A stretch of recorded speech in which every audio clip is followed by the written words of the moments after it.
Good evening. I'm Christopher DelGaudio, and I'd like to welcome you to a special edition of Talking About. There was once a quote from the legendary composer Richard Rodgers, and he stated that the mounting of a theatrical production was the single most collaborative effort short of waging a war. Well, that statement could just as easily apply to the creation and management of a theater company. And with us today is a distinguished panel who could tell you just a little bit more about that. They're the members of the Huntington Village Theater Company of Huntington, Long Island. And we are going to hear about their inception up to their present-day status. I'd like to welcome you all. Thank you for joining us today. Thank you. Pleasure to be here. And we think it proper that we would begin with the very lovely founder and producer of HVTC, as it is also known, Miss Shirley Harrison Brown. Thank Chris, you. I want to tell you how wonderful it is that you talk about Richard Rodgers, because it immediately told me just where I was going to go. I was fortunate enough to know a gentleman by the name of Mark Connolly. He's up there somewhere, and I know he's watching us right now. But he gave me the beginnings of what was forever and ever and ever to be my love of the theater. That was at Yale University. And he said I had something called the tragic comedy look of a Shakespearean actress. I think I've always walked a little bit above the ground because of that. And I'm so glad that I've lived this long to be able to say that I could begin to see in about, 1992, when I sold a business that I had in Huntington, and I said, what am I going to do? And then the theater. Oh, glory days. I'm so happy it happened to me. And this brings me to you, baby. And it brings me right here. Well, we're very happy it happened to you, because as a result of it happening to you, it happened to a lot of other people as well. Wonderful people. And that's the wonderful part of a theater, when it's able to pollinate and touch so many people's lives. I've been fortunate. I really mean it. God's been good to me. May I just read you our mission statement? Absolutely. It'll be a heck of a lot easier to read it than to say it. Absolutely. You know how I am about lines. This is my I'll tell you all about that. But we promised we'd be nice kids today, weren't we, Howard? Okay. This is the Huntington Village Theater Company mission statement. We didn't have to really think too much about it. As you can see the front of it, it bears witness to the fact that we are the art of living theater. It's a people, it's a community, it's a life, it's a heart, it's a spirit, a lot of spirit. For those who may not know the term living theater, could you describe that? Right, that's a wonderful thing. I just assume that even those who do filming, independent filming, and look how much there is of that, and happening in Long Island now, and Hollywood, New York, Astoria, every place. Flushing. There is Flushing. What is, does that date me, Astoria? No, Flushing. Flushing That's is where we where we are. Hello, Flushing. Who's Flushing? Flushing. We're all Of course, we're all Flushing. But really, to be right on the ball about this, live, the art of living theater. This gentleman and I sat and thought about what would go under our logo. The art of living theater is the right word, because it is living. It is theater. It is the most up-to-the-minute thing that can happen to you, and yet there's so much support in the theater.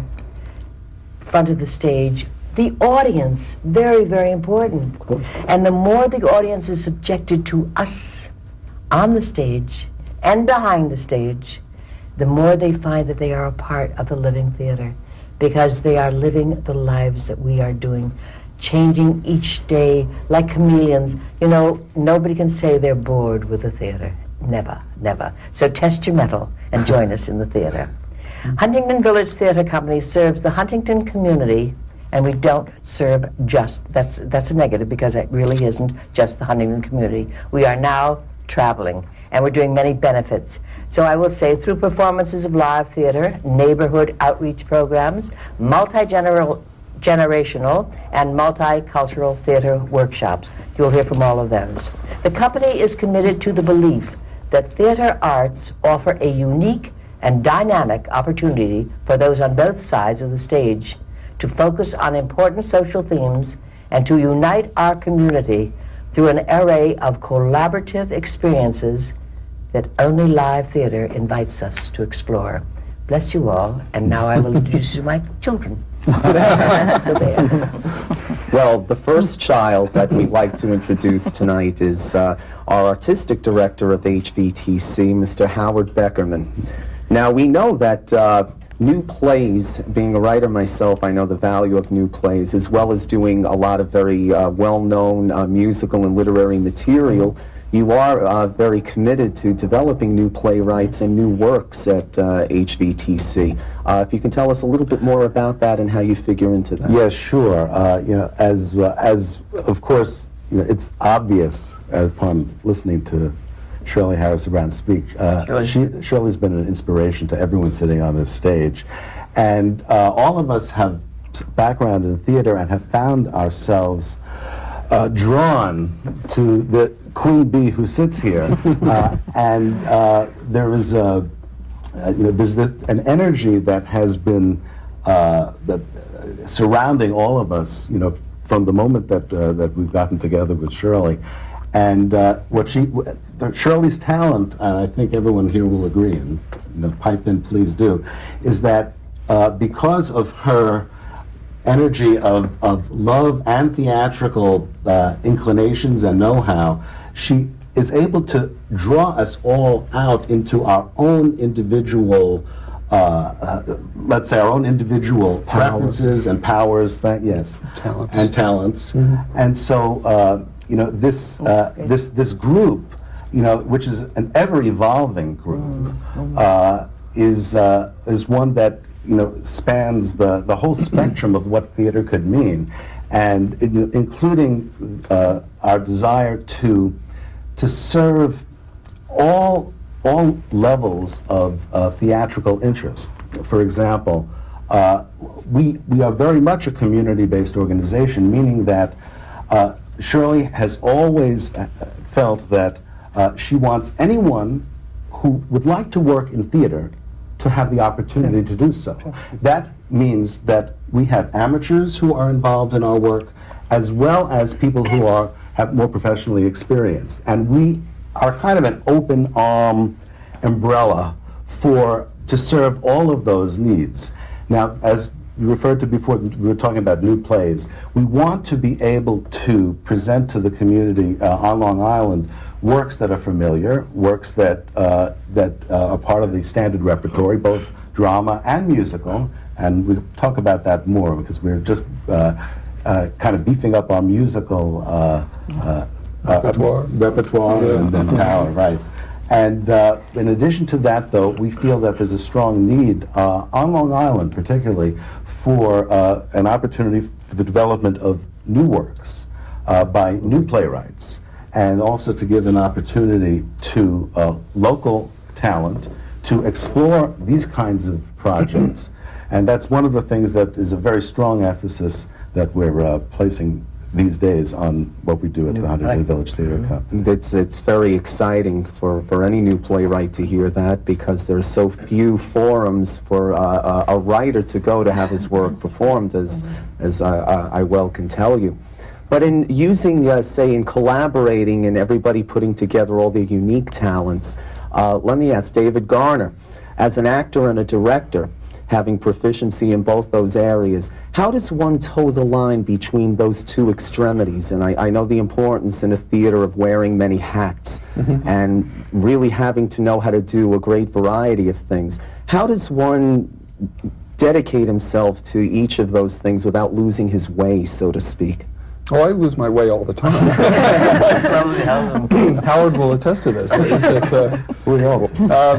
I actually find it easier to direct than act. Oftentimes when you're acting, you see different things that are going on. And as a director, you see it from an entirely different perspective, obviously. And as a director, I see myself as the first audience, and I want to see things a certain way. And I feel like if I can get a particular play to a level that I'm responding to it, that the audience will as well.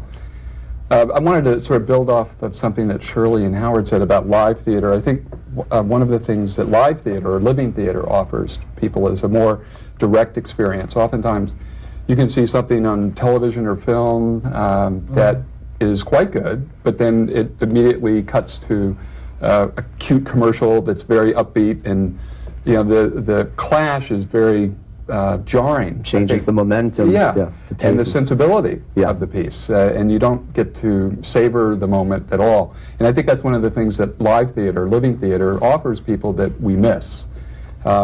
It's something that I've gotten a lot of satisfaction out of in working with this group, and that I've expanded on, I think, personally.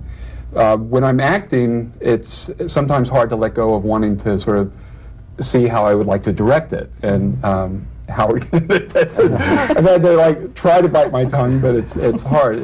But I really appreciate the view of a director more so now that I've directed, because I realize the challenges that you have sitting on this side and waiting for someone to sort of move you or give you some sort of direction, and then sitting on the other side and looking at these people who are wanting that direction. And I find it quite easy to direct because sitting on this side, I know what I was looking for. Were you first an actor? Yes. Okay. Yeah. So basically, I know myself included, a lot of the time when you are directing, I think it's natural that you think of all the things that you wanted a previous director to do for you and with you, and to take that into your own productions and help apply that to other actors. And I know I found that for myself. Most of the time I find that the people that have been cast in a particular play, and I find that's where almost 90% of the work comes, as I see it, because if you can get sort of, I look at it as a palette, and you know, all colors have equal value, but when you're trying to compose a particular painting, as it were, certain colors are going to be used, certain colors are not going to be used. It doesn't necessarily mean that the actor or actress is not necessarily good, it just doesn't fit with that particular painting. So I try to look at what I'm trying to achieve, and I try to match that sort of elements in terms of what I'm trying to compose. And then I find that the actors and actresses, for the most part, are like sponges. They soak up whatever you give back to them. And I found it extremely easy in some respects. So I rather enjoy that. And I've also gotten a lot from being an actor and listening to the directors give different input, Of course. and things that I wouldn't think of or see. So it's been very beneficial and rewarding on both sides. All right. One of the things that's so exciting with our company is that we change hats all the time, and you know, the people who are sitting here, you know, have been directors and actors, and it's challenging personally and professionally, and also very exciting to, you know, to be somebody different and play these different roles. Sure. And of course, all of these roles are what make the theater so exciting. And it's understanding one another's ingredients, contributing to that one main entree. And it can change many different times.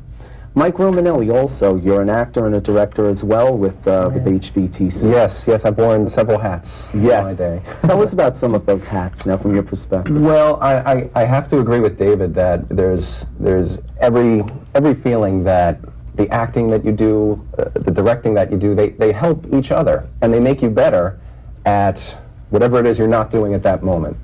I know as a director, I guess I'm more comfortable as a director because I'm a little bit of a control freak. I like to be able to be ultimately responsible for everything that happens on the stage, but of course still allowing the actors, and this is one of the things you learn as an actor about the directing, not to step on an actor, not to prevent them from giving them free rein within their domain on the stage, within the character. And within the confines of the vision that you've established for them. Exactly. And Meisner is actually someone whose work stands out in my mind, saying that acting is living truthfully in imaginary situations and actually living the reality of that character in the imaginary situation of the set and on the stage. But that is really the goal. That's what actors and directors are both trying to get from their work. Is that truth? Sure. And it's so precious. It's so hard to come by. It's a love affair, honey. It's an absolute love affair. And the wonderful part of live theater is that, you know, boo-boos galore, but we cover them up. You never know it unless you're reading the Or script. we utilize them. Yes, make because they can be empowered. Yeah. Yes, and no cutting of films and no on the floor of this. It's on the ground, baby, just the way you're getting it. One Yes, thing indeed. I will say to a cast just before the night of a production, which actually a director said to me in a production that I was in, and I kind of stole and made that my own. There's a lot of that goes on. Is that, you know what, tonight you have the opportunity to live the life of the characters that you are playing. And you are the only one who is capable of breathing that life into the character. So make of it what you will, because this is your opportunity to live. Absolutely. And that inspired me so that I had to... The director can be guide. Exactly. The director can steer them, but when that curtain goes up or those television cameras go on, it's you and the audience. And it's a process of just getting the people to that level where they'll be free enough to express. Do you find, as for your approach, or either of the three of you, Howard, David, and Michael, do you tend to work with the actors' personal qualities in having them bring themselves to the character, or the character to themselves? Do you have a specific technique that you employ, or a combination of the two? I would say I always start with the text. The text is your framework, Playing your what structure. the author wrote. Exactly, what the author wrote. Because from that, you glean and extrapolate all the relevant information about the character in terms of what is their background, where did they come from. And I think it's very important to work with the actor in flushing out those realities, those truths that are already there in the lines and in between the lines. Okay. And then, of course, the actor has to bring to bear to that reality of the character all his talents and all his abilities to make it come to life. So it's a combination. Part of that, I think, is when you read a particular play, you'll often find in the other characters' lines clues about your character. Yes. Not necessarily just what are in your lines, it's how they're responding to you, what they're saying, how they react to you in certain situations, that you begin to get ideas about what this person is like. And then part of it, is somewhat magic. It just, when it all is there and then it's out on stage, things happen. Part of the tension of opening night, or the curtain goes up and now you can't go line. So you have to stay in character, and that adds a certain element to it as well. Well, you can go line, but we frown upon it. People have. Yes, we've got it back there. But in having a repertory company, everybody has the opportunity over time to get to know one another personally, and I think that facilitates an approach to a part, because I know as a playwright I can actually incorporate a lot of people's own personalities and possibly their hang-ups and their preferences into a role, and bring their own selves to the parts. And that's an advantage of having a repertory company as well. Now, Shirley, I know you had mentioned, and Howard, working with the professionals as well as amateurs. Teresa Bowles, now, in terms of incorporating the two extremes together with adult workshops that you are planning to start, what kind of approach would you take to combining, say, a person who's rarely acted, who has never acted, with someone who's very traversed? Okay, well, I work with the children right now and doing children, and I'm also helping out with the adult, which my mom and Michael are fleshing out with adults, but bringing what they don't know. Acting is bringing life, as it's been reiterated before, to someone else's work, a character that someone else created, that the only person who's ever breathed any life into this person is the writer. And now it's the actor's turn to, maybe they usually take their own little spin. They see something else that the author never intended sometimes. And when I work with children and getting them, sometimes they just love what they've seen on television and the movies, and that's all they really know. How many children go to the theater and get to see something that's living in front of them, that they're having a reaction to? I like to do theater that is alive, and maybe even bring the audience into what we're doing. And with children, it's building on what they have. They have great imagination. Yes. Their imagination, some of the things they come up with, I'm like, wow. How old are you? I mean, they're 5, and they have like ideas that maybe a 10-year-old has, or a 12 or a 30-year-old person, or an 80-year-old person. And taking that and sort of giving them a little bit structure and discipline. Being an actor is such, you have to have such control and really have a good form of discipline and control, because you might not agree with what the director's telling you to do with your character. No. And you have your own, and we're all like very strong-headed. I think actors can be extremely strong-headed. Sure. And, and maybe a little diva, you know, being little divas. And you might not agree with what the director's saying, or even what the author wrote. Like, oh, I see, it should be this way. So teaching the actor, child, adult, to sort of, sometimes you need to say, okay, let me see where they're going, and trust the director and the writer of the piece to go with where it's going. And sometimes you learn from that. Acting is learning and taking on someone else's life. I mean, there's experiences I've never, experienced it, but through a character, I can experience anything. That's Very, very well said. Yes. Your mom is seated right next Yes. to you, Catherine Bowles, who has also acted and performed with Huntington Village Theatre Company. You've also taught the children's workshops as well. From your experiences, how do you find the chemistry in combining adults with the children in different productions? What have you learned from that or observed? Well, an actor's tool is his body, and we're all the basic models, whether we're young or old. We come with the same equipment, our voices, our bodies, our arms, our movements. So again, we're equals. And I love intergenerational theater because you have adults and children working together, and it gets to the point where you don't look at age. I mean, certainly Shirley is ageless. Absolutely. I mean, she's one of the kids. You should see with the children's theater. She'll come in and she's just with the children. And again, it's imagination.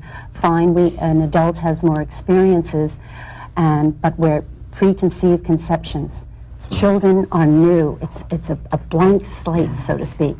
So again, as adults, we can learn from, definitely from the children. And they have no fear. Oh no, they have Absolutely not. absolutely no fear. And again, it's They just, laugh. it's so wonderful because there's so many benefits from it. The more mature actors learn from the children that freedom, that vitality that they may have lost through living, through life, and their prejudices. Children have no prejudices. They're free, they're spontaneous, and giving, and very giving. And I think that's what acting's about.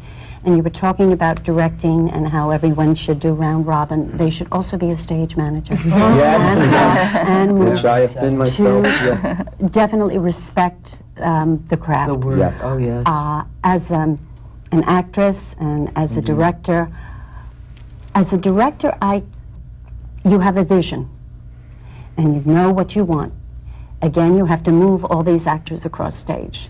And again, there can be blocks, log jams as I call them. Sure. And how are we going to get these bodies, these characters that really don't have a character, so to speak, and they're just standing there like a lump. And what do? And many times, David or other actors will say, oh, well, they could move here, there, because my character could do this, or Teresa might say something, or Michael, my character could move here. And again, the logjam is open. But again, the director has to be willing to listen to his actors sometimes, because the actors are up there living in that space at that time. They know their space. They know their little house. Yeah, you begin to trust them for feedback just as much as you see it. But sometimes the ego gets in the way. I mean, definitely, the director has to have be the control, arbiter. because you're painting the picture. Of course. Now, you may think it looks lovely to sit here like that, but when the other actors are all like this, it doesn't look too good, and the director sees that. So again, if the actors can trust the director, and the workshops help. When Michael was directing One Flew Over the Cuckoo's Nest, he did a lot of theater games in the beginning. You can go into it more with Chris. And it built that trust, that camaraderie. And from that, I saw this is a need for our adult acting classes, to build that trust, that camaraderie. And again, we're all equals. A lot of people need a little skill training.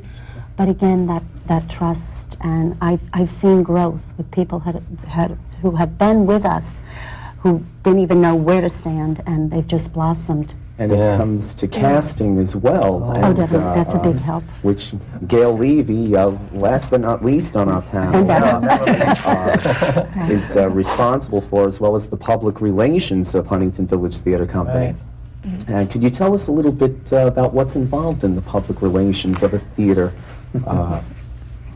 Well, actually, I think these are the most wonderful people, and I think that doing the public relations for them and casting for them is a wonderful, I'm blessed to do this.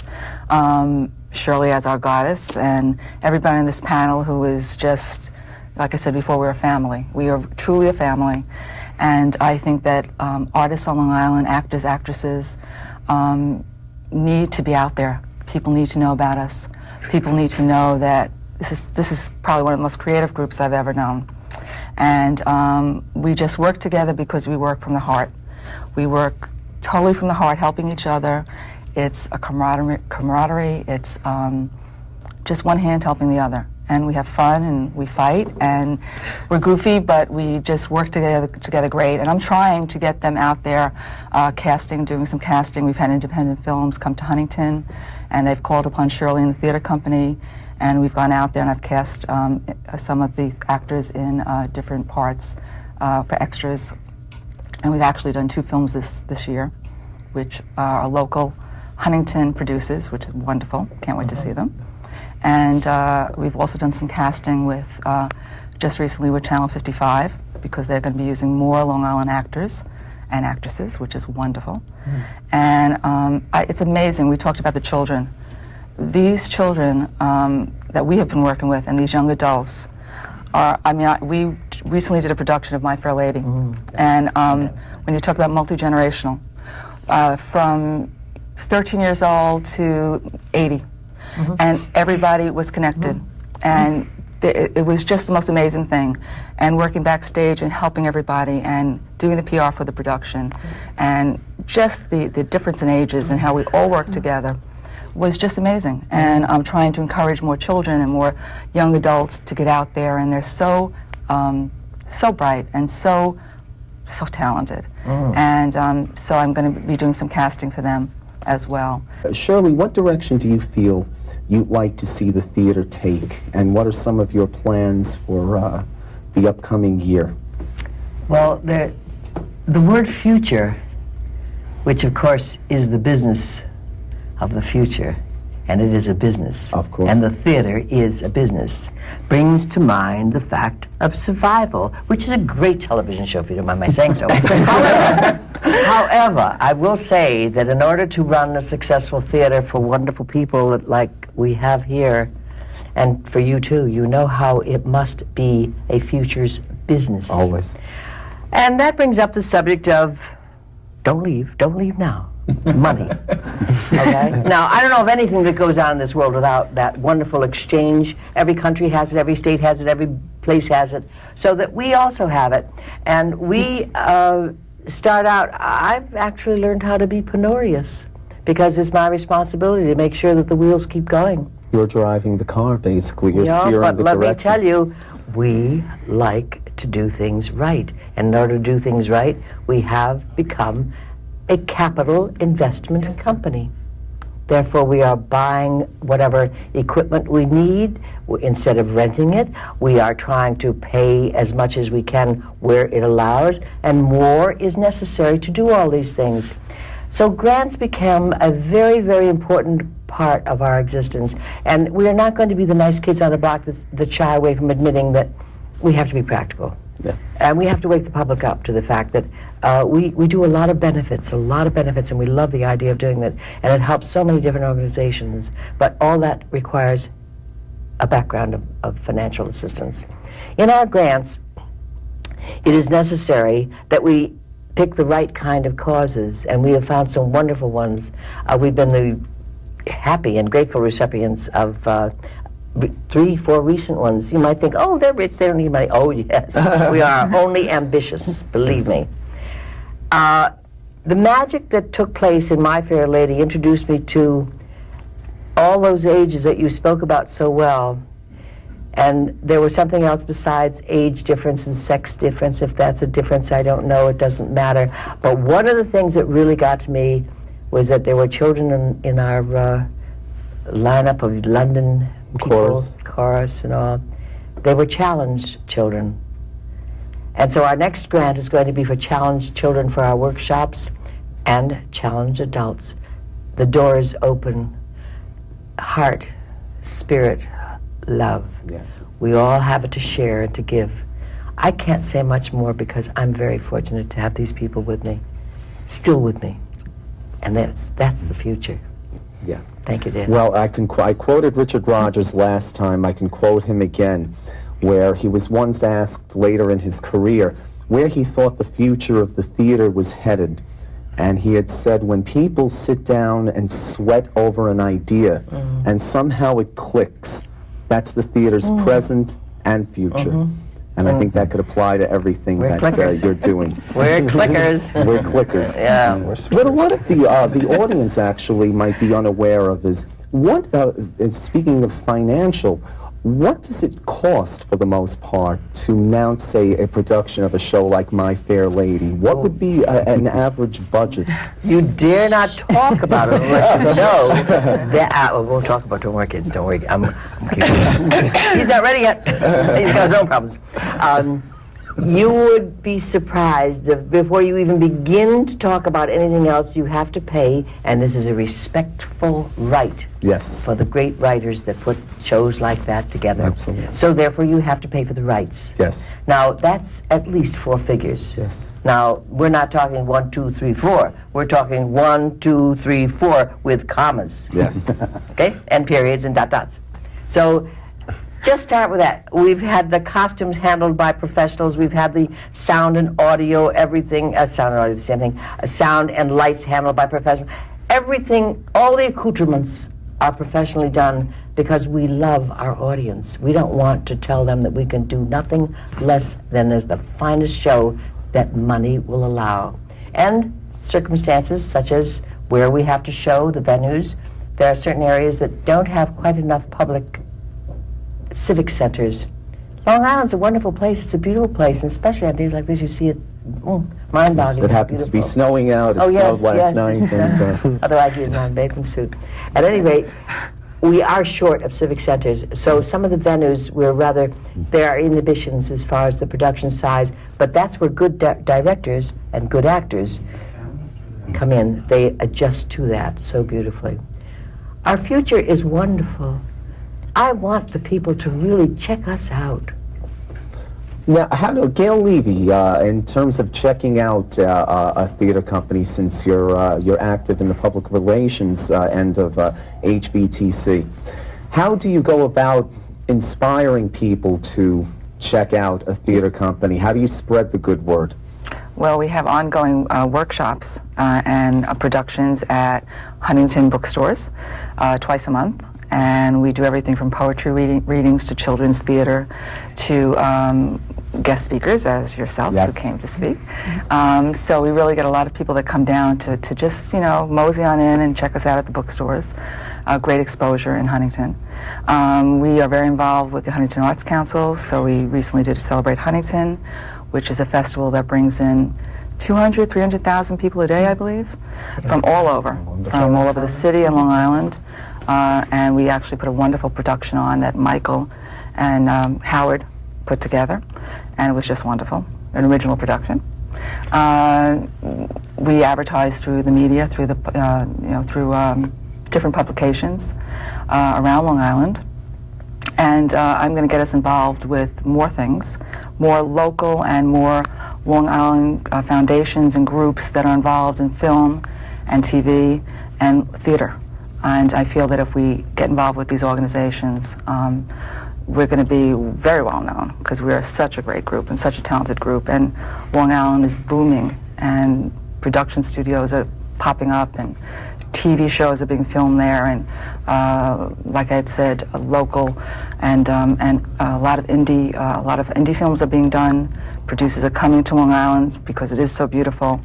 And with these talented people and the talented people that we have on Long Island, I think we speak for ourselves.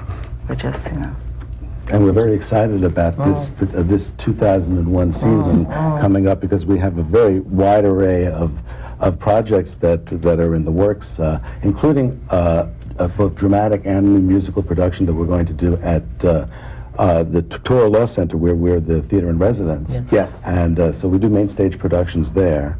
And in addition, we have, as we mentioned, we have received some grants where we will be able to begin a new play development workshop for the Huntington Village Theatre Company, and we're particularly excited about that because we'll be soliciting new manuscripts from local writers, Long Island writers, and we'll have an opportunity to present these new works and develop them both in the form of unstaged readings, and then we're going to involve the community in the selection process. Once our plan is to begin with 5 plays, new plays, that we can present to the community and have, through discussion and voting, decide which of these plays we'd like to take a further step. And those plays, we'll select 2 to give a staged performance to, and then finally we'll choose 1 by the end of 2001 to give a full production to. So we're very excited about that new opportunity. That's very exciting because for the most part, and in having spoken about the theater as a business, it's important to not only do what the other theaters are doing, but to compete in contrast to what they're doing and afford the public something that they may not get to see in other venues. This new plays festival definitely sounds like one of the steps in that direction. One thing I would add to that is when we say Long Island, we include Brooklyn and Queens as part of that. 5 boroughs. So, yes. Okay. So That's right. It pulls it all in. Some people think of Long Island starting at Nassau and going east, and we can. We are on the same island. Yeah. Yes. So please send your submissions. That's right. Okay. And we'll be advertising and soliciting for new scripts. Yes. So we're very excited about that, to have all that coming. Bless you all. Really, really. One of the challenges that we have coming in the coming year is there's generally a lot of different people that have moved through the group, and they've gone on to other things and they come back on occasion. There's a lot of behind-the-scenes work that happens, and we've all worn a hat at that juncture as well, but we always look for new people to come in and get involved. And that means, in some cases, it lets them direct or lets them act so that we can go backstage, because that's not necessarily in and of itself a bad thing. We enjoy it. So we always look for attracting new people, and Very important. having them involved as well. It's a lot of fun. Anybody who wants to join the theater, there will be something for them to do. That's the wonderful part about it. I know, as Kathy, you had mentioned last time about the stage manager. I know I began years ago as a stage manager, and I developed such a respect for that position because it is one of the most unapplauded and unsung jobs within the entire production, but a vital force, because the stage manager, well, let me let you describe it. What is the stage manager's function to those who may not know? Well, when the curtain goes up, the director takes his show and puts it in your hands. That's right. And it's your show from then on. Right. And The you are director is in authority. the audience. Light. And again, it's so important to just make sure everyone is where they should be. Props are where they ought to be. And work the way they should be. Costumes are zipped, buttons snapped. Again, it's Hats and we've been canes truly on. hats and canes, and Anything can happen. of course some food for them to eat keeps them quiet backstage. Always. But when you were talking about money, it's so important. But anyone can be creative with a lot of money. But when you have limited funds, That's right. and we had the expertise of Howard's wife, Linda, Yep. creating a beautiful set for My Fair Lady, painting It was so a beautiful set. Also chairs and tables and couches from homes, actors' homes. Oh, and when Shirley comes to visit, that would be a wonderful crowd. They come through my home. Again, too, going back to grants and funds, again, another behind-the-scene person, Loretta Mirabella, has done a wonderful job on our grants, because we truly do need the funds for course. our productions. Michael, when One Flew Over the Cuckoo's Nest, started a program which we will expand in the future, soliciting ads for our journal. And again, it was the creativity, and it wasn't Shirley saying, you do this, you do that. People coming and saying, oh, I could do this, I could do that. It's bringing such creativity, such energy, such giving willingness. And again, there's no bounds. And Shirley is a very gracious. One of the shows I directed for Shirley, it was carte blanche. It was very good for an actor. That's a wonderful gift. Of course. And she was there to oversee it. She said, "I want this, this, this, and the other thing," and you check with Shirley. But she was a wonderful producer to work with. And again, it's Thank you. yeah. No, I'm not, and I'm not I feel just. like the lady of largesse. Thank you. You asked about the future. Yes. Well, I The will tell future. you about the future. When we were in the hall before we came to the studio, Shirley met this gentleman. I don't know who he is, but he is a musician. She has his card, and when we leave the building, I'm sure she will be meeting a few more people. Oh, This is people Shirley. along the so way. That is our future. She is our future. She's wonderful with networking. Shirley is sort of a collector of lost puppies and souls and gathers them love together. There are people that show up all the time at our doorstep because of her. She collects them just and they- said to And we meet also you find there. ourselves on their doorstep doing things like the Suffolk County Drug and Alcohol, like the Weed and LIAC, seed. like the so many benefits that we've done. Weed and Shirley Seed went to federal program. Washington. Yeah, that's right. I met Janet Reno when I was in Washington. Tipper wrote And her a we letter. were Pen pals. Oh God. Yeah, we were chosen as a theater to help with the National Weed and Seed, and I've chaired the National Light Out on August the 1st for developing areas where we have problems with drugs and things like that, using the children, and we're embarked on a wonderful program right now that has to do with another type of art. I'm lucky, I'm fortunate, God's been very good to me. He gave me this opportunity to be where I am right this minute. I come from a long background, a wonderful background, but my future looks great with these people. That's wonderful. Yeah. Mike Romanelli, now, as far as the future goes with HVTC, where do you feel you would like to contribute and take a direction, having acted and directed? Well, I'll tell you, one of the projects that we're working on right now, which is I'm tremendously enthusiastic about, is our new Actors Workshop, which we're rolling out a couple of different forms, both adult, beginner, and advanced classes, and children's classes. Now, this really ties in on all angles because it's a fee class, because there's a lot of time that goes into it. There's a lot of good stuff and a lot of resources that we're putting into this. It's a source of revenue on one end, but that's not really the main aspect. It's a source of human capital, really, more than financial capital. Very good. And we're really thrilled about having a grassroots effort to tie into the community and have a pool of talent, both for on the stage, behind the scenes, in the audience, that we'll be able to expand and ultimately harvest our future generation of talent from. Well, the Children's Theater Workshop, naturally, is very important because they are the future. We're the present and the future, but they are really the future because it's from our, hopefully, expertise and our know-how that we will impart onto them that they can take into a new direction. Sure.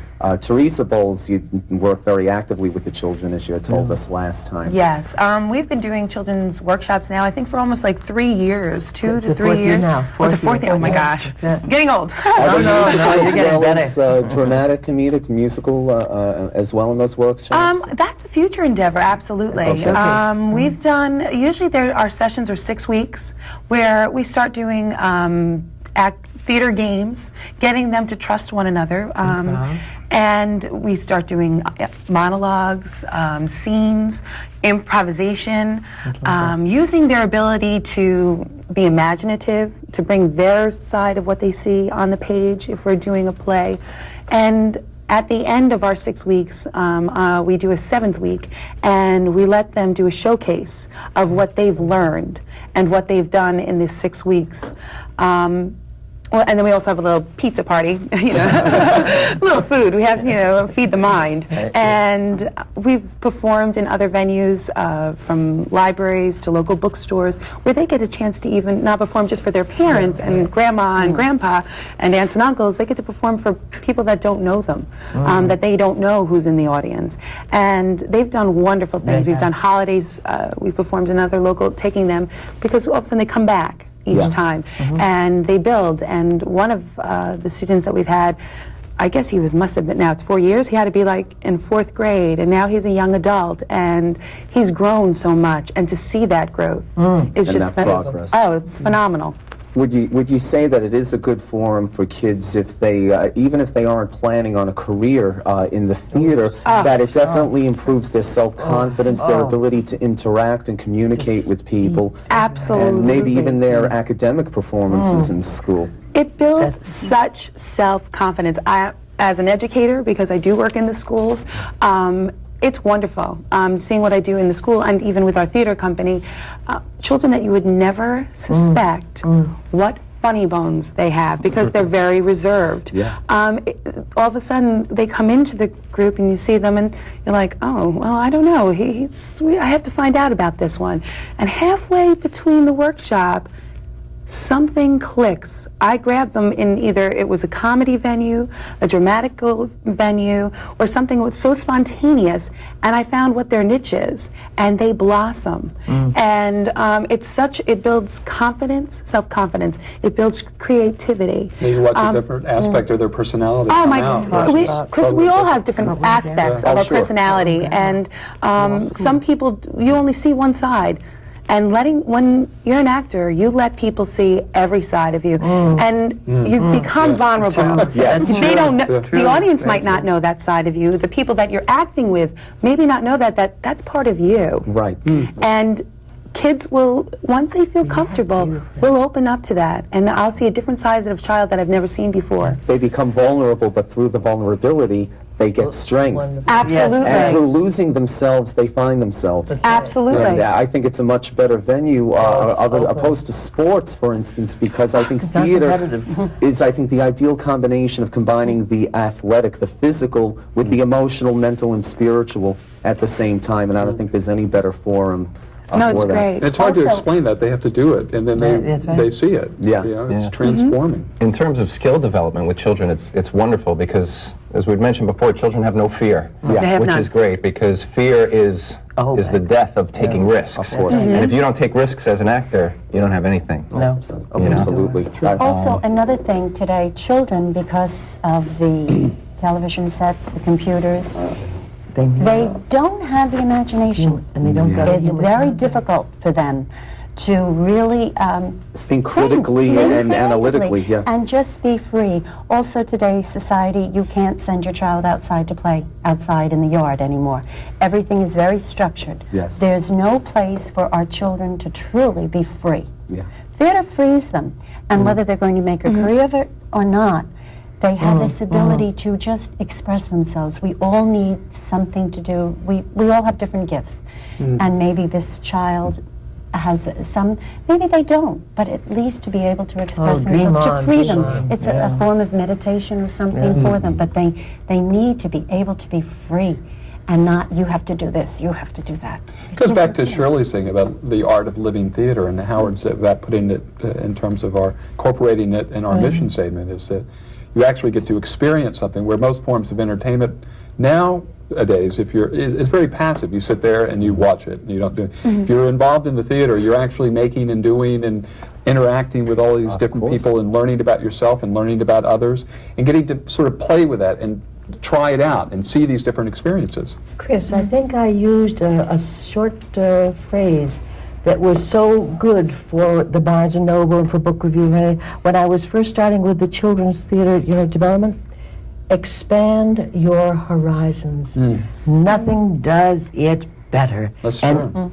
I'll allude to what you can talk about with grown-ups. Well, yeah, just about in terms of skill development with children, as well as skill development with adults. We had taught a class for Toro, where we're the theater in residence, the law school, a class that we call courtroom drama, where we basically worked with acting skills and developing those in the law students. By the who, obviously you can see the usefulness in that. Even if you're not a litigator, you're always in any profession, not just law, presenting yourself, selling yourself. Sales position, sure. Absolutely. And that's something we're looking to expand into more as the theater in residence at Toro. Yeah. Also, they had the moot court, and a lot of our actors participated in the that's moot an court. ADA. Yeah. And we were given a sheet of paper, and we instantly had to develop a character. And it was really very good. And you watch We've these done that over attorneys 3 years now. blossom too. They come in very wooden and somewhat reserved, and as they They move went through out. it, they expand, and it's They fun went to out watch to them. national competition and Yeah. It was a lot of fun. It was very creative, and that's the new playwrights. It's just Oh, it's fun. marvelous. Very They won second competitive. place? what? They won second place? Second place. Good. Do you have original musicals planned as well as the original Oh, plays? yes. We do. Howard just won a grant, actually. That's for right, we actually got a production that we're grant gonna be doing. specifically to the development of a new musical called Married in the Suburbs. Okay. And we would like, and we're looking forward to developing that. Also, that will be this year in 2001. That's a commitment. Wonderful. So, but for the all the new play development, we're opening the submissions to plays, musicals, one-acts, and full-length plays. So we're Wonderful. So the gamut is open. Oh, Yes, very exactly. open. Have you contemplated anything involving improvisation groups Oh. or cabarets, oh, stand-up oh, comedy, goodness. anything of that nature? Goodness, it's so exciting because we're working on that right last night. The snowstorm stopped some of it, but that's all right. Yeah, I mean, we have done cabaret performances for the Huntington Chamber of Commerce for. Oh, yes. And we, in fact, That's how several we of met. us- Originally, I played Shirley. You played Shirley. Join this unit. Howard does a good Shirley too. He's got a great Shirley voice. An audition with Howard. Yes, oh, she went for an and, audition. he played the piano, and Shirley had to do this benefit for the Chamber of Commerce, and got talking and and the next thing you know, here he is with his talent, and he put the show together Oh, it was for a us. great It was show. wonderful. Kathy for our wrote the community. At the Guest Hollow. Yeah. But no, it was Shirley. oh. She possessed my body. it was a wasn't my joyful fault. meeting Yeah, it was at the great. beginning. Yes. Yeah. But that's how this family has grown. right. I mean, Oh, everybody it's just sort of wonderful. pulls somebody else along. You said it right before. And you find really. somebody like we Shirley found this lovely man in the hall, or somebody will come into the bookstore and say, you know, gee, I'd love to get involved. You know, I could do this, I could do that. We take their card or their So information, it's and we so just all wonderful sort to of build have. on this, and we all sort of bring people in, and that's how we've developed, and that's how we grow, and Can you that's what makes it imagine? such a family. It's Can you imagine what a street bum I'd be if I didn't have a home? Can you imagine? Come on home, come on. But I'll tell you something, there is nothing better in life than being fruitfully, and I mean fruitfully because it's coming from your soul, That's your right. spirit. And you know that, you understand that. Yes, absolutely. So I really feel that we are blessed. We are. Never feel afraid if Shirley just says, show up here, don't worry, ask for this part, don't be afraid. Because that's how half of these people who met me. She told me to come here. Yeah. I wanted to try out for something, and she said to meet you. So Shirley knows a way to rope in people. Well, it's the fear, basically, that keeps a lot of potential talents from blossoming. And the best thing that any of us as directors or actors can provide is a forum where someone feels safe to express themselves and to gain the confidence to be able to do that. And it definitely looks as though HVTC is one of the forums for that to happen. Phone number, by the way? Or is that, you know, It's on the banner as well if as I the don't do credits. well, you'd be surprised what they do to me in the closet. And I come out. And I come out. Okay. Another episode. Great. Thank you, Chris. Again, once God bless again, you. time is running out. I'd like to thank our wonderful panel here, Thanks so Howard much. Beckerman, Thanks, Chris. David Garner, Kathy you, Chris. Bowles, Teresa Bowles, Thank Mike you. Romanelli, Thank you. and Gail Levy. Chris. It was wonderful having you. And a parting thought that we can leave you with is that we've talked about all creative personnel in the theater, but I'd like to just take a moment to address the audience, who probably is the most valuable part of any creative project, because you provide us all with the energy and the inspiration to do what it is that we do, and to, if we're birds, not only are we able to fly, but you make us soar, and our hats off to you for that. I'm Christopher DelGaudio, and this is Talking About. We thank you for joining us. Thank you. Good night. Thank you.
I am the mother of Matthew Shepard.